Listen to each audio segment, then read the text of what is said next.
nous avons affaire à un coup d'État. Le coup d'État a été préparé des semaines avant les mobilisations populaires. Et on nous a dit non, ça s'est fait en 3 jours. C'est pas vrai, c'est un mensonge. On sait que ça a été préparé en avant.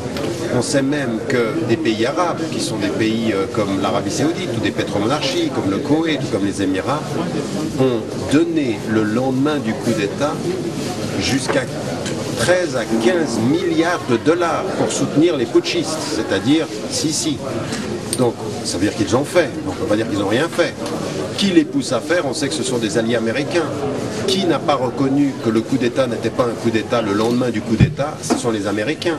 La première des questions, c'est de savoir déjà qu'il y a aujourd'hui l'allié immédiat des Américains dont une des chevilles ouvrières était en contact avec Israël, c'est le général Sisi.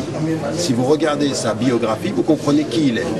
Donc là, il y a un intérêt entre maintenir l'armée qui protège les intérêts géostratégiques des États-Unis et en même temps les intérêts locaux d'Israël, qui est un premier élément. Et le deuxième élément, c'est que moi j'avais écrit un livre qui s'appelle Le Réveil arabe. Je n'utilisais pas le mot de printemps et je n'utilisais pas le mot de révolution, en disant ça n'est pas des révolutions et il n'y a pas beaucoup de printemps dans ce que j'analyse.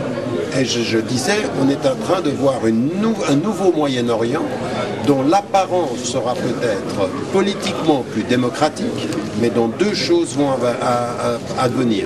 Première des choses, contrôle économique. Deuxième des choses, instabilité sociale. Regardez ce qui est en train de se passer maintenant. Prenez l'exemple de l'Irak, puis ensuite vous allez en Libye, puis ensuite vous allez en Syrie, où c'est la catastrophe, et vous allez en Tunisie, où il y avait des manifestations de l'instabilité.